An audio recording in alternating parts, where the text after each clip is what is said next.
Hello, everybody, and welcome back to another episode of Watching the Boxes Fantasy Basketball Podcast, hosted by #basketball.com, your home for the very best fantasy basketball tools on the internet. And if you have not gone to #basketball recently, you probably should, because there are updated dynasty rankings, there are updated projections, even short-term projections that are all new features.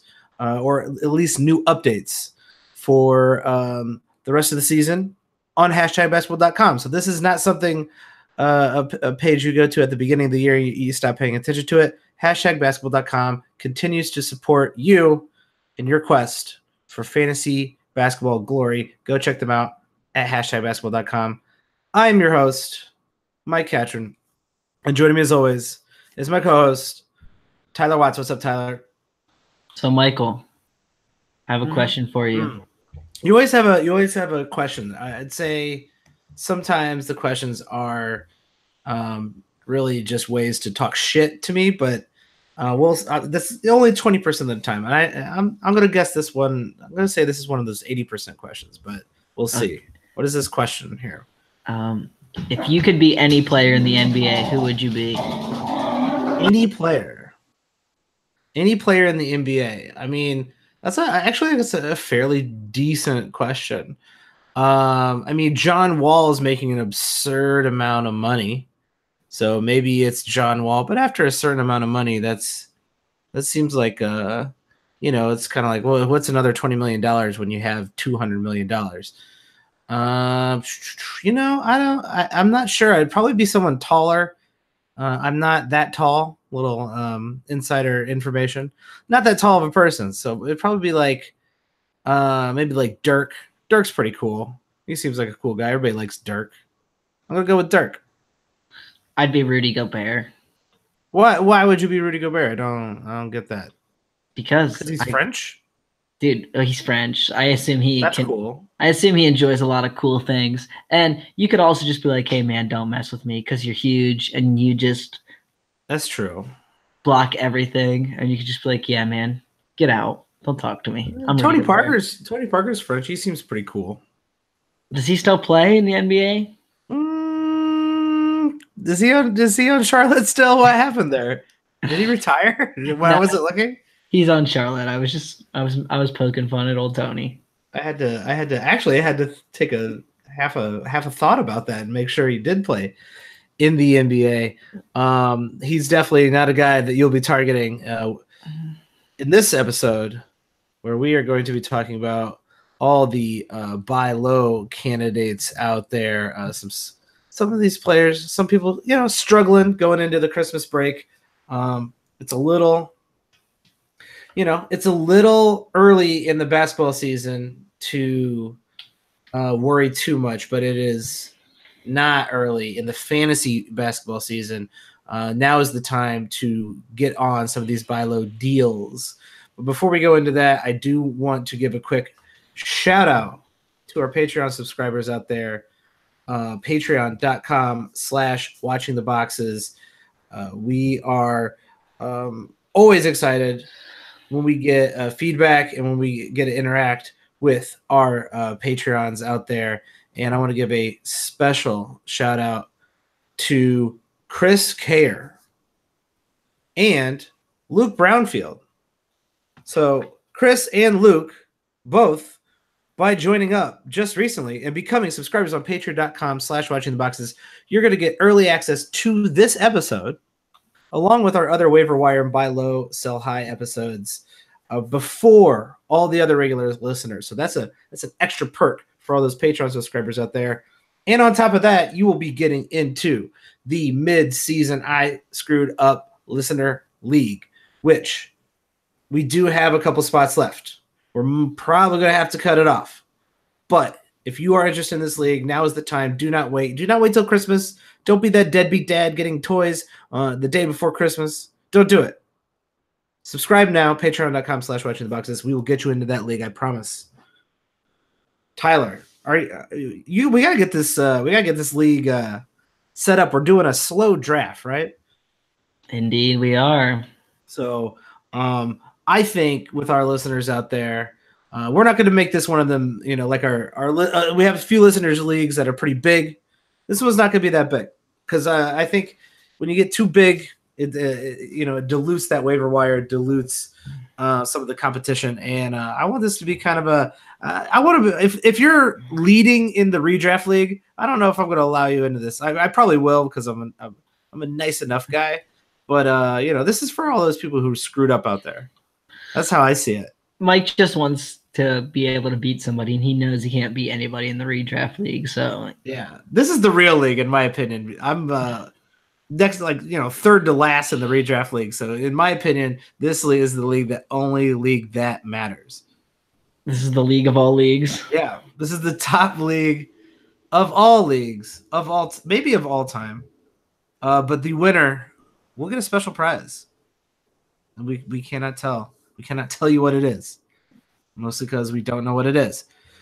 But let's get right into it, Tyler. Let's talk about these buy low candidates you get out there. And, recently, a couple of these guys have been some of these guys have been underperforming. Some of these guys are coming back from injuries. Some of these guys are injured.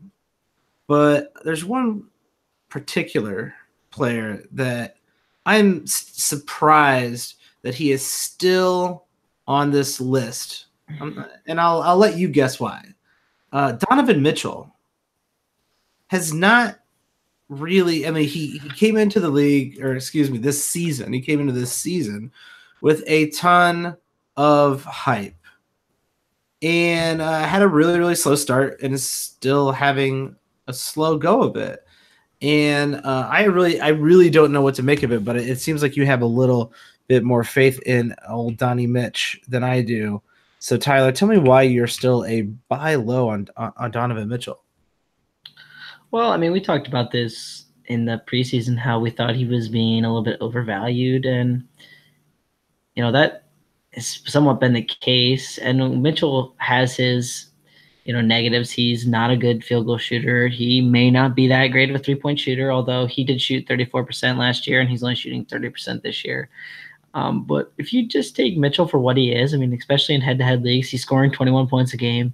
He's getting you 1.7 steals.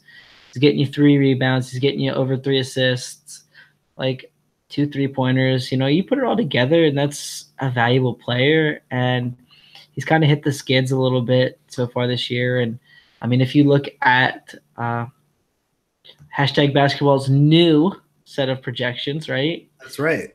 Brand new. And what these projections do is they basically use the per 36-minute numbers for the last 30 days, and then they multiply it by the minutes they've been averaging for the last 2 weeks to kind of make the ranking. And Donovan Mitchell only comes in at 76th. He's definitely better than the 76th ranked player. And I think people are getting frustrated enough with Mitchell because they picked him at, 30, maybe even in the 20s, and they're not getting that value back. And so this might be the time to buy, where you buy Mitchell for like barely a top 50 player, and you get a nice little steal going forward.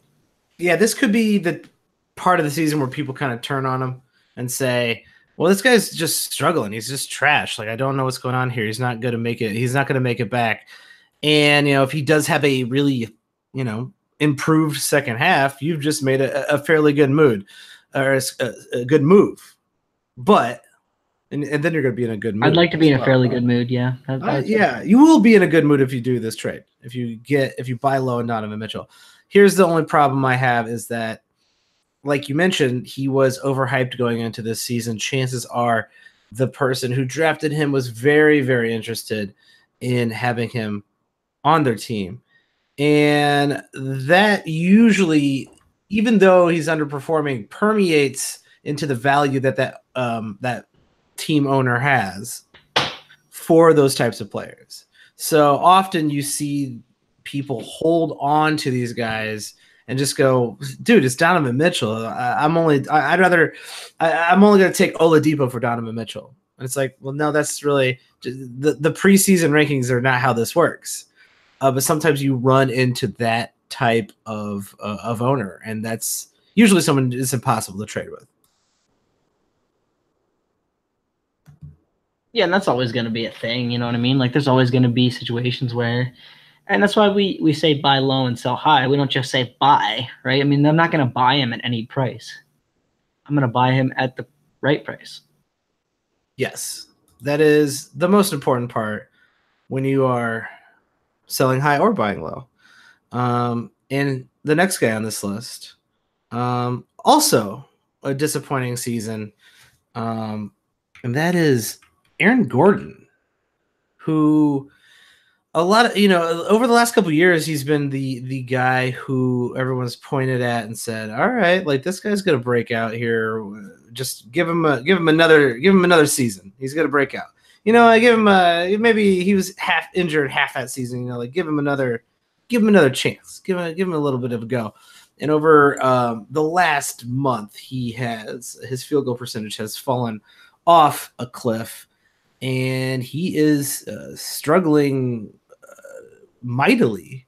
In fact, most of his stats are down. And other than the obvious of we think most things return to the mean, where do you see Aaron Gordon's kind of like upside? Do you think he simply is kind of low valued right now because of his play, or do you think he's low valued because he's actually better than what his per game average for the season is? Well, and we talked about this in the preseason too. I think that there's a lot of people who are a lot higher on Aaron Gordon than I was. So you mentioned the narrative part of it, right? Oh, he's going to break out. He's going to break out. He's going to break out. Oh, and I mean, I've been getting the questions. Is Aaron Gordon just this player? Is he even worse than he was last year?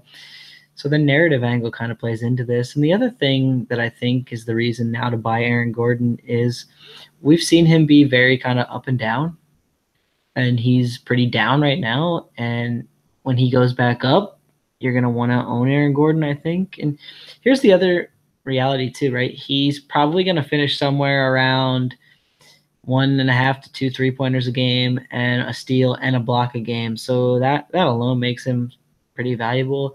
Then you throw in the fact that he's probably going to get you 7 or 8 rebounds, like 16, 17 points a game. I mean, like Aaron Gordon is a pretty valuable fantasy player despite, not being very consistent.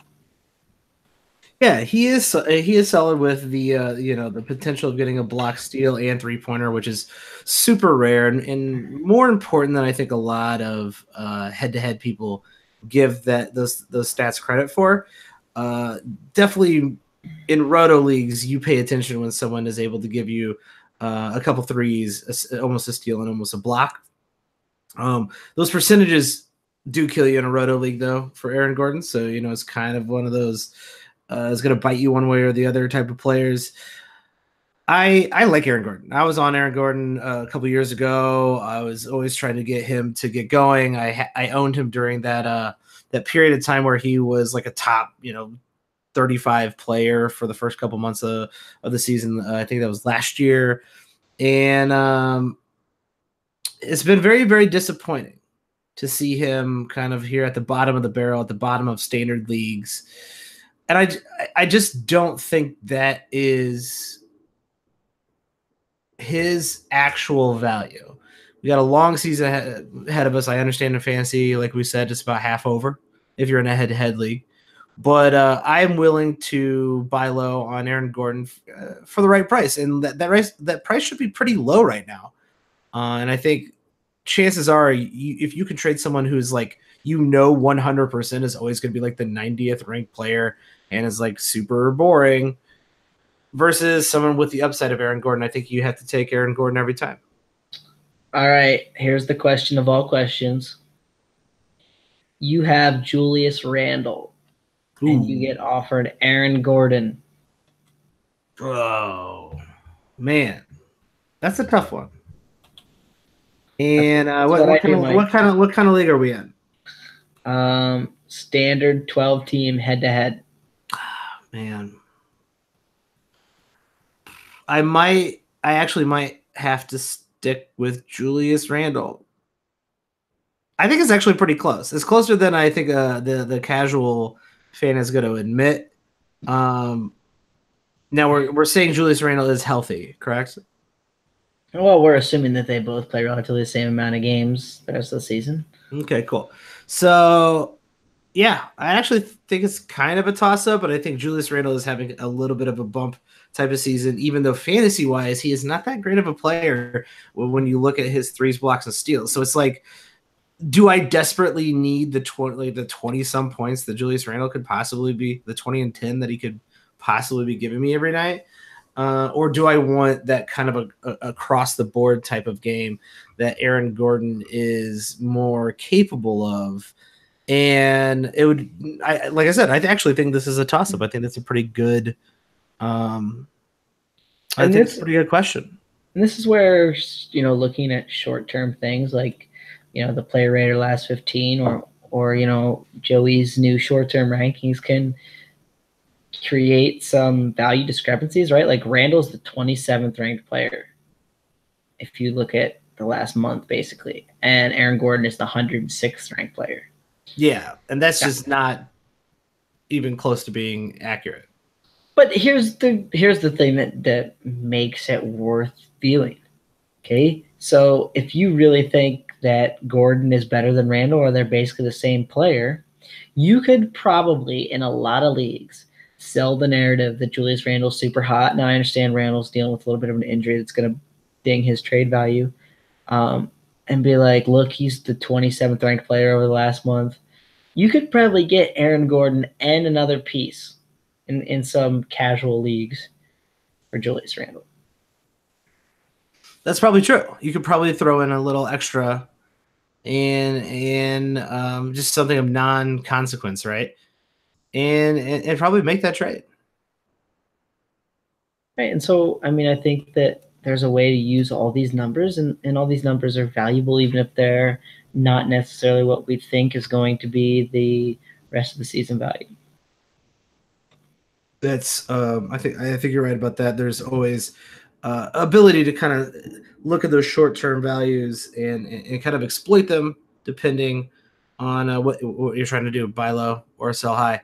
Another guy that I'm looking to buy low on, and I think this one's pretty obvious, Tyler. Chris Middleton struggling greatly right now. Basically, after the kind of incident with the coaching staff there in Milwaukee and a brief absence, Chris Middleton just has not been the same. And it's very, very strange coming from a guy who usually performs in that top 40 and that top 30 year in and year out, almost an Iron Man, minus that 1 year he was only played 29 games. He usually plays north of 78 games. So very, very strange to see him kind of just lose his shot completely. And this hasn't been a particularly great shooting season for Chris Middleton in the first place. But all the other stats are pretty much there. So I just think that field goal percentage that's fallen off over the last few weeks, it comes back to where he is this season. But do you actually think that field goal percentage of about a little under 42% could get bumped back up to closer to 44, 45 like he's performed in the past over the last few years with Milwaukee? So he's shooting a lot more 3-pointers this year. He shot a career high 5 per game last season, and now it's up to 7. And a lot of that has to do with Coach Bud, coming in his new offense where he wants Middleton shooting more threes. That's obviously going to hurt his field goal percentage. Now, I don't think it's going to hurt it to the level that it's hurting it so far. And we've really just seen Middleton miss a lot of his 2-point shots this year. That's not something he normally does. So I would guess his field goal percentage probably falls more in that 44% range just because he's shooting the larger amount of 3-pointers this year. And it's worth saying Middleton is a really good 3-point shooter too. He's a 39% shooter for his career. But obviously more attempts at a lower percentage is going to ding him down. I just think, this adjustment period's been a little rough, and then he got benched by Coach Bud, and we've just seen poor shooting month. But, poor shooting months aren't that uncommon, even for, high-valued players. And I think the last thing that's worth mentioning is, we mentioned this in the preseason, Middleton was Middleton's always a little bit underrated. So the fact that he was probably underrated to begin with, and now, he has this poor shooting, and then he had the whole benching thing. You could probably buy real nice and low on Chris Middleton right now. Yeah, anytime I can get Chris Middleton on my team, I am interested in that. I do think he gets right back to where he was earlier this season. I wouldn't worry too much about this. That Bucks team is pretty incredible. Often they don't play as many minutes simply because they're blowing teams out. And down the stretch here, I think maybe not over the next 2, 3, 4, whatever, but down the stretch with Chris Middleton, I think that team will be humming, and they'll be playing quite a bit, competing for potentially the top seed in the East. That is what is at stake here for the Milwaukee Bucks. Shout out, props to the Milwaukee Bucks. I don't think I've ever hated the Milwaukee Bucks, even though they're so close to Chicago. I'm not a fan of them. They talk a little too much shit. They got a little bit of a little brother kind of syndrome going on there with Chicago. But I'm rooting for Giannis. I'm rooting for the Bucks as long as as long as their mouths aren't moving too much. I'll root for Giannis. It's hard not to. Did you just say the Bucks were afraid of the Bulls? The 7-win Bulls who just not the Chicago Nets. Bulls. No, they have little brother syndrome for the city of Chicago in all aspects of the. I mean, feel free to tweet at me at Watch the Boxes, and I'll let you know more about it. No, of course not. They're not afraid of the Chicago Bulls. Okay, I was going to say the Bulls lost to the Nets, and the Nets were on the second of a back-to-back. So no, the Bulls are trash. You're afraid of the Bulls. The Bulls are absolute trash. The only team afraid of the Bulls is the Chicago Bulls. But no, shout out to Giannis and the crew. And I got to go up to that new stadium, check that out here at some point this season. And I hope they do well, and I hope Chris Middleton gets back to where he was, and I think he will. And that's why he is a buy low candidate. You want to play a fun game? Sure. Okay. So the Chicago Bulls and the Cleveland Cavaliers have more road 7 games in a 7-game series. No. They have more road victories, okay, than a team competing for a Western Conference playoff spot. Wow. They were actually in the Western Conference playoffs until they lost on Tuesday night. Do you know the team? So the Bulls have 3 road wins, and so do the Cavs. Interesting. Despite having 15 wins combined. This team has 15 wins. But less than 3 road wins. Yes, sir. Shit. That's a tough one. Is it the Houston Rockets? No, the Houston Rockets are 7-9 away from home. Okay, good for them. So, man, is it the Denver Nuggets? The Denver Nuggets are 8-6 away from home. No, I don't know then. What is the answer? The answer is the Dallas Mavericks, who are 2-11 on the road this season. Wow, I'm a little surprised by that, actually. The Minnesota Timberwolves are also 2-12, but they only have 14 wins. Woof. This team, Minnesota's not going well up there. Sorry about you. That's too bad. I'm surprised. I did not know that. So, shout out to the Bulls and the Cavs for not making the playoffs, but not being the worst team on the road. Good job, guys. Hashtag fun with stats. Hashtag small victories. It is an embarrassment here in Chicago. I can't even think about it. I can't even talk about it. So let's talk about our last buy low guy here. Tyler, is anyone in specific you have on this list that you really, really, really want to talk about? I know CP3 is kind of that right there, but he's been a little bit of a buy low for most of the season. Is there anyone in particular you like? Well, and the interesting thing about Chris Paul is, Chris Paul is known for one thing, kind of, right? And that's his massive efficiency for a point guard. Good field goal percentage, good free throw percentage, and that's kind of been the one thing that's been missing for Chris Paul, right? I mean, he's still getting the assists. He's just not shooting very well at all. Yeah, that makes 0 sense to me. That is such an outlier. And so, if you're looking for efficiency, especially in roto leagues, Chris Paul seems like a great target. He's a 47% field goal shooter for his career, and he's shooting 40% this year. 3-point percentage is way down. Even the free throws are only at 80% when he's a career 86% shooter. So yeah, I'm really interested in buying Chris Paul right now. And there's a lot of interesting names on this list. Some of them have to do with injuries. Some of them they're not playing that well. Jimmy Butler's still kind of adjusting to that new situation. Maybe you could buy him low. There's plenty of point guards on this list. Willie Cauley-Stein, which he was kind of the interesting one for me in the sense that, everyone got a little bit hyped on him at the beginning of the season, and now his numbers have kind of faded back. And he is the 141st ranked player on this list. And it'll be kind of interesting to see where Willie Cauley-Stein goes from here because, well, I'm not sure Willie Cauley-Stein is the top 70 player, and I'm not sure he's the 140th ranked player. I think he's probably somewhere around that 100 range. Yeah, I was actually interested in Willie Cauley-Stein on this list here.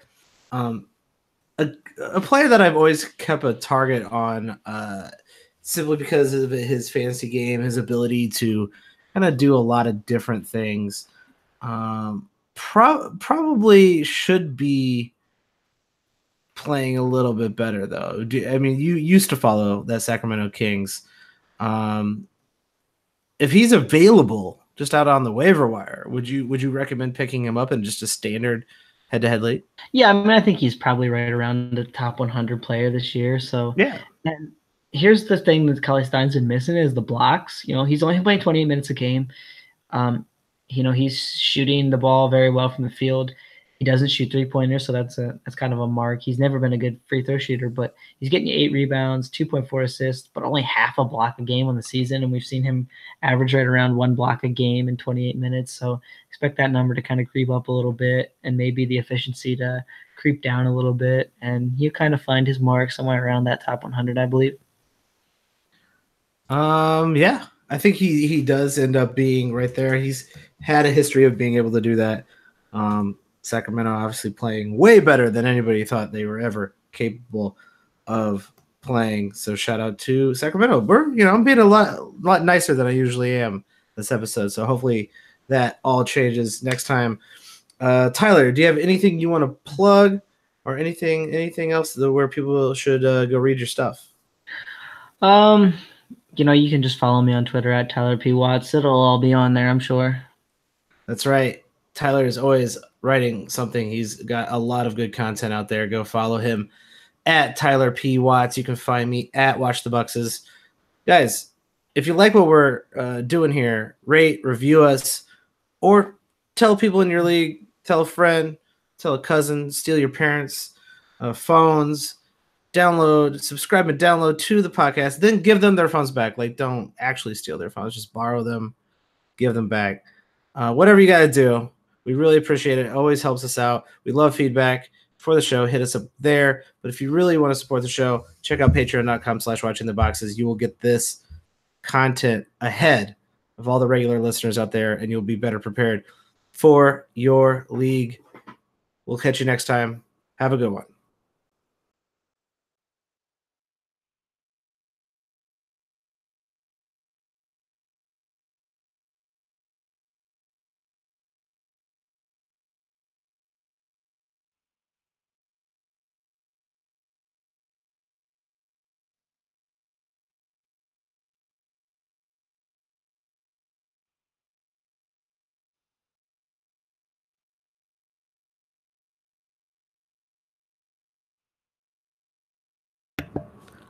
Hello, everybody, and welcome back to another episode of Watching the Boxes Fantasy Basketball Podcast, hosted by #basketball.com, your home for the very best fantasy basketball tools on the internet, including up-to-date projections for the short-term and the long-term and even dynasty leagues, all available on #basketball.com. Go check them out. I am your host, Mike Catron, and joining me as always is my co-host, Tyler Watts. What's up, Tyler? Michael, I have another question for you. Always with the questions. You got a lot of questions. You're a curious guy, Tyler. What is this question? What is this question? What could it be? Okay, so now this is going to be on the spot, and I'm not sure you're going to be able to answer this, but I have a good answer for you. Okay, you are building your ultimate 2K starting 5. Okay. Okay, now you can't have everybody who's amazing, right? Because that's not going to work out, and they're all going to hate each other. Okay, That's fair. That's fair. So you got to have some continuity in this group. You got to have 5 players you really enjoy playing with and watching. Okay, so who is going to be Mike's 2K starting 5? Oh man, that's like an impossible. It's an impossible question. I 100% go with Steph Curry because he's just fun. I like having a point guard who's got moves, who can shoot threes, who you basically can run everything through. So like it's Steph Curry for sure. I'm gonna treat this as like a kind of a, like fancy basketball. You can't have a bunch of first round players. So I think in my second round, I want someone who's going to be super versatile, a super versatile big. I'm gonna go with Joel Embiid. He can do it all. He can rebound. He can block shots, and then you can step him back and have him take the occasional 3. I like that a lot. This is 2K. So you got to get another. Just keep getting 3-point shooters and just keep just shooting threes for the entirety of the game, just like regular NBA actually. So I'll probably go with someone like Bradley Beal, and then I don't want this team to be like too terrible. So like if I could maybe get like Oladipo and maybe like Bob Covington. See, now you nailed it. You nailed it with Steph Curry, but you went all wrong after that. What? All wrong. All wrong. How dare you? Okay, so you got Steph Curry to play the point. Okay. Yeah. Shooting guard, you got to take Devin Booker. Okay? Oh, that's okay. I'm okay with that. I think Bradley Beal, Devin Booker. I think that's comparable. Okay. Then at small forward, you got to have Luka Doncic, okay? Because here we go. He's not a top player, okay? So this is kind of where you lost the boat. But that's where I got Bob Covington locking Doncic down. Yeah, but see, I'm gonna play Doncic's defense as a power forward, okay? That's fine. I know how to do the advanced coaching settings. Yeah, much better defender. Okay, so now I need 2 more guys. Okay, I got Rudy Gobert in the middle, protecting the rim. I like Rudy Gobert. He's a big. Right? I like him. See, but he's not versatile offensively. But see, I'm gonna be running them pick and rolls on you like crazy, and you're not gonna be able to stop it. Yeah, but he can't pick and pop, and that's what I want to see from my bigs. Okay, so now there's only one answer for who's the power forward on this team, Mike. Let's hear it. Do you got it? No. Who do you have? Like, I didn't want to pick a top guy though. I thought that was cheating. Well, I got my top guy already, so I can't have another top guy. So who's my power forward? Come on. Well, Marcus Aldridge. No. Who is it? Come on, you gotta guess. This is only Domantas Sabonis. Dude, he's a center, man. You can play him at 4. Dude, he might be on my bench unit. You know who's my? You just come in, get buckets. Well, my favorite 4 to play with is Larry Markkanen. Dude, all right, that's fair. He would actually be a very good fit in my lineup. Yeah, if you do Larry Markkanen right, he's actually pretty good on 2K. Okay, yeah, I'll buy it.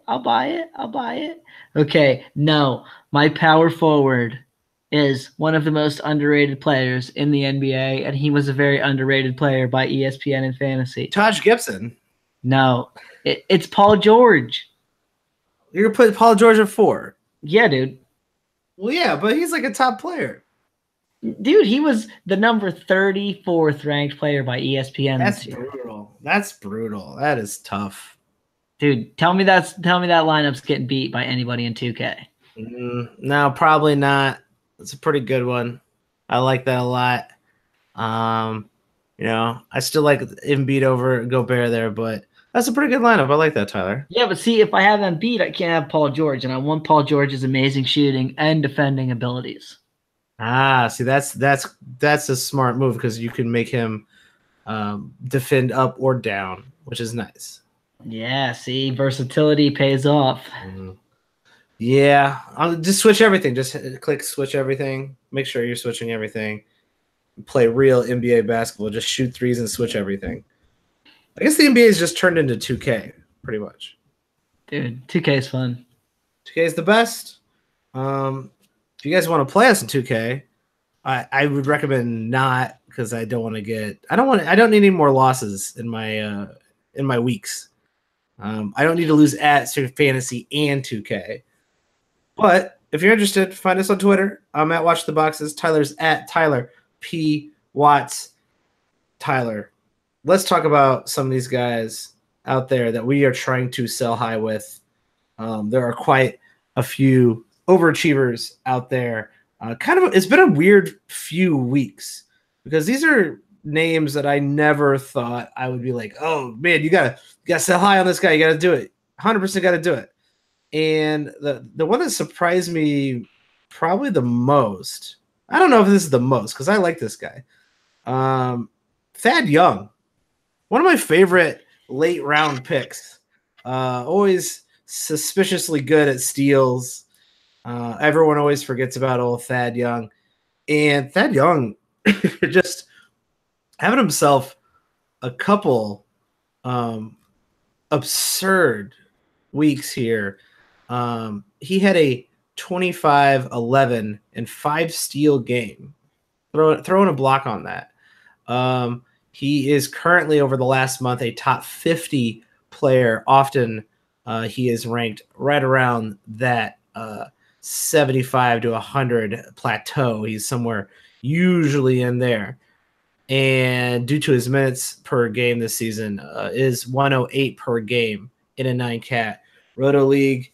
Tyler, do you really think you could sell high on Thad Young? Like, who do you think you can get for him? Well, here's the reason I put him on this list, and this is maybe to make a more broad, overarching point than to talk a ton about Thad Young. Okay, so the whole thing about Thad Young, when I told some people to pick him right around that 100 mark, just like you did, right? Where we've been big fans of Thad Young for a while, and he's only 30, and he was performing poorly, and everyone was, oh, I'm going to drop Thad Young. He's so bad. He's so bad. And then we literally have seen like 2 weeks of good production, and his numbers are right back up to where we thought they'd be.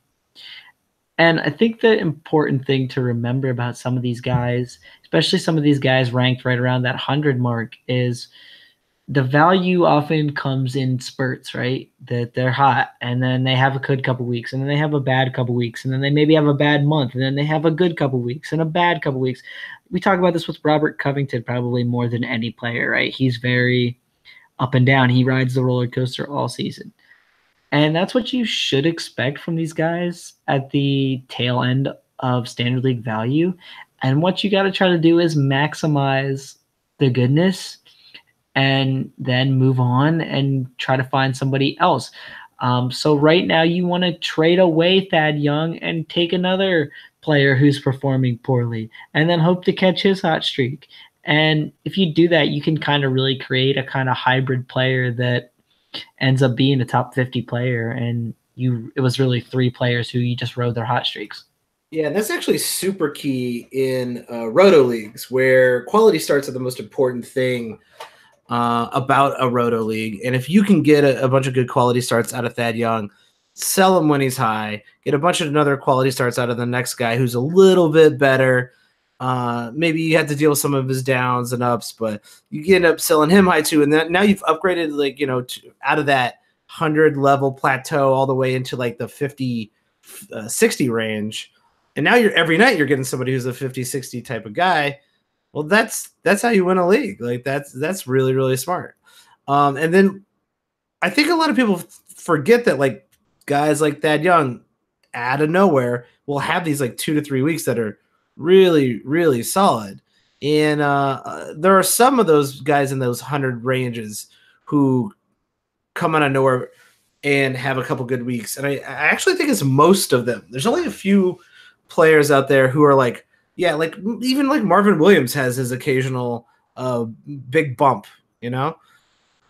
Everybody but Andrew Wiggins. Andrew Wiggins is always trash. So everybody in that range other than Andrew Wiggins will have a couple weeks where they are suddenly a top 50 player.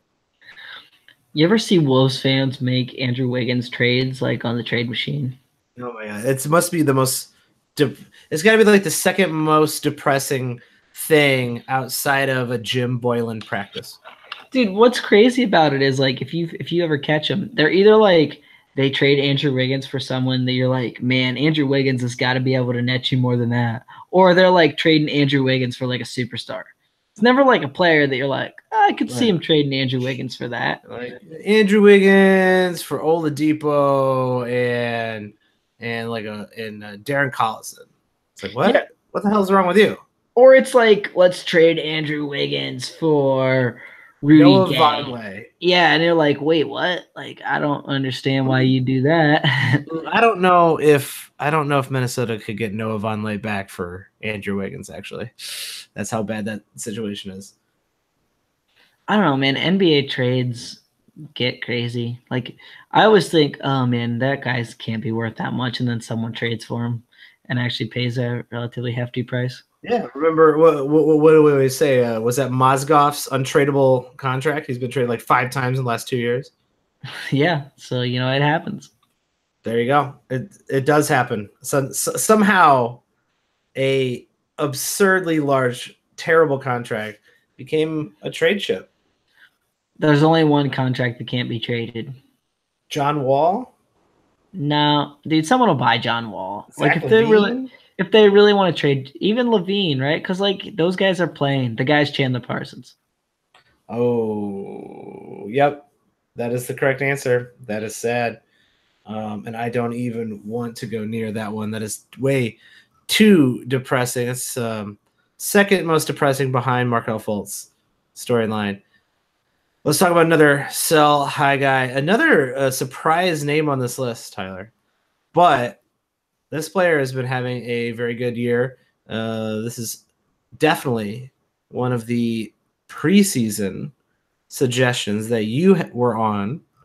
I think I was a little lukewarm on this. You were hot on it. Cody Zeller is currently per game in a 9-cat roto league the 86th ranked player. Just doing nice things across the board. Not doing anything spectacular, but doing some nice things across the board. And over the last few weeks has been scoring a lot more, getting extra blocks in there, and bumping his value up. And I mean, I'm going to have to agree with you. If you can get something for Cody Zeller, I think you should do it. Yeah, and the thing about Cody Zeller is he's always a little bit underrated, and I think that's maybe why it was worth putting him on this list is, Cody Zeller this year in 25 minutes a game is getting 0.8 steals and 0.8 blocks on great efficiency, right? Shooting 58% from the field and 86% on free throws. Now, the free throws might drop down a little bit, but I think people miss the boat on Cody Zeller, especially for streaming, right? Like, he's going to get you some decent steals and blocks. He's going to chip in like 10 points on some pretty good efficiency. He's going to get you like 6 rebounds, and he's going to get you a couple assists. Like, that's valuable even in standard leagues to stream, especially on light scheduled days, and just get a little bit of boost in kind of every category. And obviously he doesn't shoot threes, so that's the one area he's not going to help you. But, man, if I could get Cody Zeller and just use him as a stream option, that'd be great. He's not really owned in that many leagues, so maybe this one isn't so much a sell high as just maybe keep a closer eye on Cody Zeller. Yeah, if you're in a bigger league or a deeper league, I think this is someone you can look at and go, all right, Cody Zeller, everybody, like he's playing really well. And people in deeper leagues would know Cody Zeller usually is very effective, a very good across the board fantasy player. Those numbers add up. Even in a standard league, when you're in a head-to-head league, we always talk about this when we talk about looking at the week ahead. 3 games, 4 games a week out of Charlotte means 40 points and 40 rebounds and 5 some blocks and maybe even 5 some steals out of Cody Zeller. And over that time period, those just chipping away, that adds up, and that little bit can win your week. I mean, and quite frankly, in some weeks where superstars are only playing 2 games, Cody Zeller could actually have a better week than them. Yeah, and it gets crazy if you actually break the numbers down of how quickly like even a top 50 player can fall behind Cody Zeller when Cody Zeller's playing 4 times and that player's only playing twice. Yeah, and that's why, you got to pay attention to players who do just a little bit of everything, and Cody Zeller is one of them. And so, yeah, shout out to Cody Zeller. This is just the Cody Zeller Love Fest podcast. You're joining us right in the middle of it. The next player on this sell high list here that you have, Tyler, is Mike Conley. Mike Conley having a very, very nice season, scoring quite a bit. Currently ranked, I believe, in a 9-cat Roto League, 27th per game, and is got his field goal percentage of just a little bit, scoring a lot, getting some blocks for some reason. That's surprising. And basically he's playing probably not, I wouldn't say out of his mind, but playing at the top end of his like expected bell curve. And that is always a time to sell high. No doubt. And he's playing 34 minutes a game, which you got to think Memphis is going to want to scale that back a little bit. Question mark. Also, when was the last time Mike Conley was healthy for an entire season? Question mark. So both of those things flag my interest. He played 80 games in 2012, 2013, Mike. Don't hate on him. Super irrelevant. Yeah, and then the other thing to say about Mike Conley is, I mean, you mentioned it. He has 13 blocks this season. In the last 5 years, his season high in blocks was 19. So he's basically got probably all the blocks he's going to get this season. The assists are up a little bit. The rebounding's up a little bit. The steals are up a little bit. The points are up a little bit. Like everything's just kind of trending a little higher than it should be. And another thing to worry about is this heel, Achilles, whatever that injury ended up being last year, kind of took away his 3-point shooting. Like he's only shooting 33.9% on threes this year, and it doesn't seem to be trending up. So, there's a kind of a knock on Mike Conley. And yeah, I think Mike Conley is not a top 25 player. So if you can sell him right now for even the top 30 player, I'd like to do that. I think he probably falls more in that 40 to 50 range for the rest of the season. Yeah, I think this is kind of a fairly straightforward.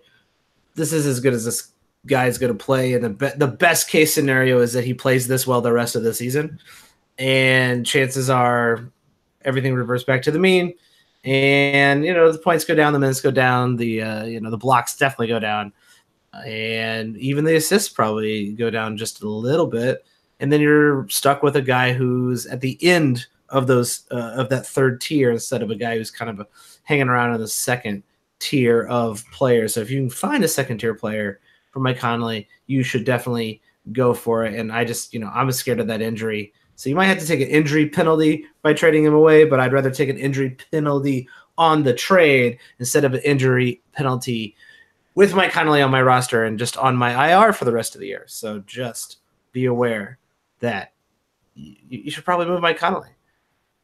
Next up, we've talked about this guy quite a bit over the last few days. Julius Irving Randle. Orange Julius is playing out of his damn mind. He's just 20 and 18 every single night. They get a 37-point game, which what is that about? How did he pull 37 points out of his ass?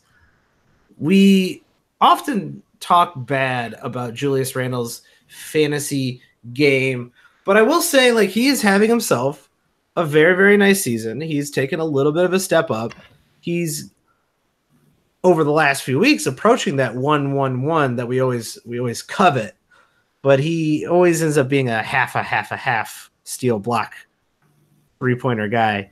That is his actual fate, it seems. And those 3-pointers, like, they're up, right? They're up from his normal career, and so is everything else. So, Tyler, like, what do you think you can get for Julius Randle? I think we all know he's playing out of his mind, but, like, you know, what do you think you can get for him, considering like an average player will see those points and rebounds, and they'll be like, "Ooh, boy, 20 and 10, sign me up." Well, we talk about this a lot too, right? He's usually a little bit overvalued, and so the fact that he's usually overvalued in drafts and now he's playing really well, I think you can probably get some really good value. And I'm gonna aim high, man. I see this guy getting picked in the top 50 rather frequently, and I don't think he's a top 50 player. So, you know, if I can get somebody in that 30-40 range, you know, looking at Randall's numbers going, dude, I can get 20 points and 10 rebounds. It's going to be great for my team. I'm definitely going to do that. And that's always the first thing is I just send out some feeler offers to teams. Hey, I'm looking to trade Julius Randle, and maybe I start with, you know, I don't know, any top 50 player. And, you know, I kind of go from there. Maybe I say, you know, Victor Oladipo, he's not been playing great. Or maybe I start with a guy like Robert Covington, who's had a down couple weeks, or Donovan Mitchell. And I just send out the offers and see what I can reel in. Yeah, I like that. He is always overvalued. And I don't know if it's like the Laker wear off or just the 20 and 10 a night. But the one thing you do have to kind of caution with trading away someone like Julius Randle is, even though you look at the rest of his fantasy game and it's pretty mediocre, 20 points is hard to find. And so if Julius Randle is propping up your team in points, you might have to switch to a completely like punt point strategy. You're not going to get 20 points back really hardly from anyone out there. I think for Julius Randle, but you know, points are out. The points are out there on the waivers. You know, like it's nothing to worry about too much. But you definitely want to make sure you're paying attention to, like, oh yeah, like you're 20 and 10, especially 10 rebounds. That's even harder to find. So you do want to make sure you are contemplating what that is going to do to your team when you do sell Julius Randle. Let's play the game, Michael. You ready for this? Oh boy, let's do it. How many players in the NBA as of, I'm assuming this was as of the 19th, I'm assuming the stats, actually probably of the 18th. I don't know if the 19th stats are in here yet. So of December, let's say December 18th, just for fun. Okay. How many players are averaging over 19 points a game? 19 points a game. Okay, so like I feel like let's just say every team has someone who's scoring 20 points a game, almost. So let's say I'm going to say 25, and then I'm going to say like 20, 25. Yeah, I'm going to say 25. There are exactly 30. Wow, I was actually pretty close. So every team basically, now obviously it doesn't work out that way because like Russell Westbrook and Paul George are both in there. So it doesn't work out that every team has a guy scoring that. Okay, so how many players are scoring more than 18 points a game? Probably only like 8 more. 41, so 11 more. Oh, so 11 more. Okay, so there you go. Now you're starting to go down that list.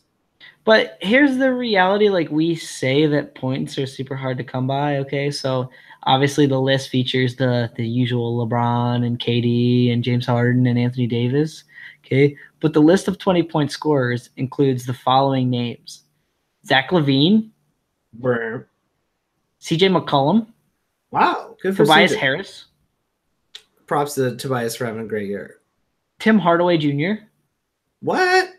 Nikola Vucevic. What? Mike Conley.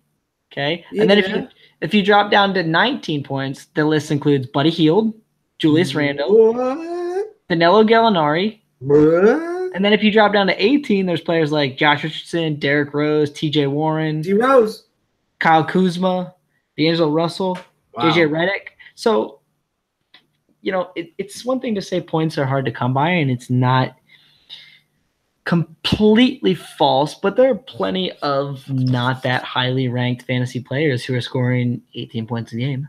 Yeah. I mean, Harrison Barnes is on that list. I think you just want to make sure you pay attention when you do give someone up who's 20-10 a night that you're going to have to make up for a 20-10 deficit. So if you can afford that, feel free. But when we do talk about elite points, that's usually that 25 plus field, or so the extra 5 points a game is a big deal. Oh yeah, and I mean if you look at guys scoring more than 25 points a game, I mean you can guess how many guys scoring more than 25 a game. I'm gonna say like 8. There are 9, and then both Kemba Walker and Paul George are averaging 24.9. So basically, depending on what happens on any given night, there can be as many as 11 or as few as 9. There you go. So those are the elites of the elites for sure. Well, and you look at it in a standard league, like one team doesn't get one. Assuming that every team has one team doesn't even have a guy who's scoring 25 points a game. Yes, that's where you got to make it up for it. But yeah, I'm with you with Julius Randle. I think you got to move him as a premier sell high candidate. I think it's pretty obvious that Rudy Gay is a sell high candidate out there. But I want to shout out to Rudy Gay. Like, way to perform. Like, way to be like carrying your team. It's incredible to see Rudy Gay. I never thought I'd see throw back the clock Rudy Gay. Yeah, 32 years old and coming off that Achilles injury that most people thought would basically end things for him. And he couldn't be more of a sell high, though, in the sense that the Spurs don't want him playing the minutes he's been getting a little bit here. He's also shooting 52.9% and a massive 45.8% on three-pointers this season. Yeah, that's probably not sustainable. But, shout out to Rudy for being amazing. Absolutely. The last guy on this list that I want to talk about is Kyle Kuzma, who is kind of like a fan. I feel like a fan favorite. I feel like he gets a lot of Twitter buzz. I feel like even in fantasy circles, people are like, "Oh man, Kyle Kuzma's gonna be great." Like, Kyle Kuzma's like a young stud. He's gonna be awesome fantasy wise, and he is scoring a ton right now, hitting a lot of good threes and getting about a steal a game. But it feels like we have a little bit of a Julius Randle syndrome going on with Kyle Kuzma, along with the fact that lately he's been playing about 34 minutes a game. So Tyler, why are you trying to get rid of Kyle Kuzma? It's simple. The fact that he doesn't get steals and blocks, ding the value. The value's never going to be higher too. We've seen Brandon Ingram be out. We've seen the Lakers missing, guys like Rajon Rondo and JaVale McGee, and that's forcing Kuzma to play a little bit more and to have a little bit more of an offensive role. He's also shooting 48% from the field. I just don't really think that's going to stick. And we saw Kuzma, right, in the first half last year be really awesome and then kind of fade down the stretch. I think you're going to see a similar thing this year. Like, Kuzma's great. He's going to score you like 16 points a game, and he's going to get you like 6 rebounds and like 2 assists and half a steal and half a block. If that's something you really want, okay, but I think you can definitely get some real good value for Kuzma. He's the 32nd ranked player in those short-term rankings we've been talking about. So basically for the last month, he's the 32nd ranked player.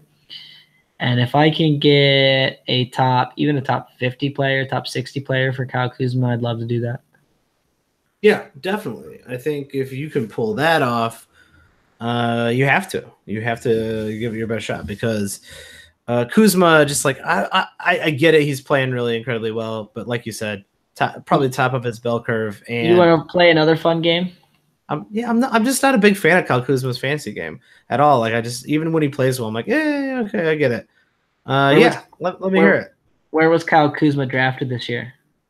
Let's start with the crazy one first. In ESPN leagues.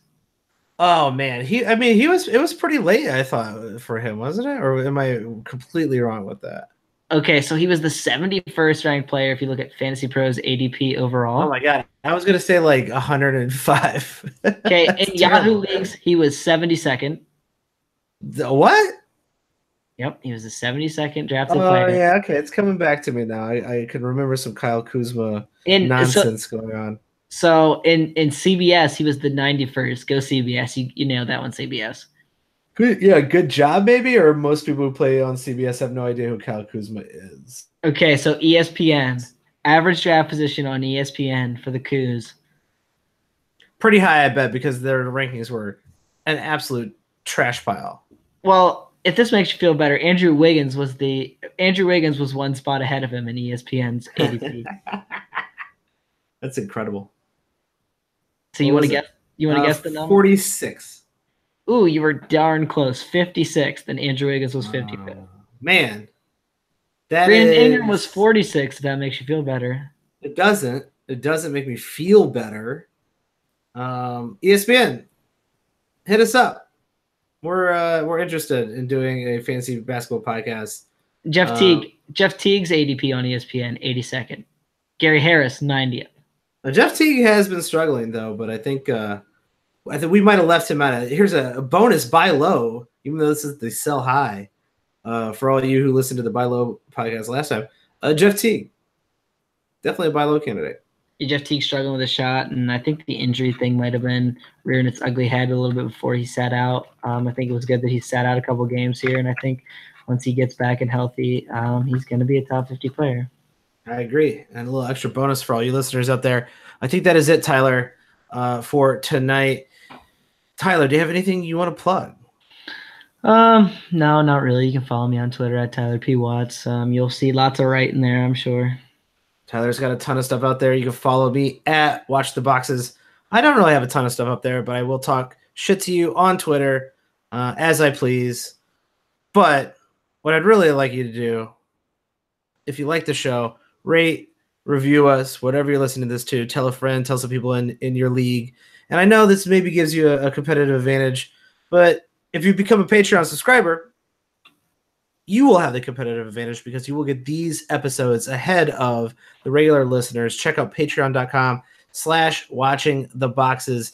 And we only have, I think, 1 or 2 spots left in the mid-season listener draft. So if you are looking like a dumpster fire yourself at the end of at the bottom of your shitty redraft league, then you will be excited to know that you can have a draft, which is always, the most fun part of the season, over your holiday break and start the new year with a brand new team in a brand new listener league, only if you go to patreon.com/watchingtheboxes and subscribe. That's it for tonight, and we'll see you soon.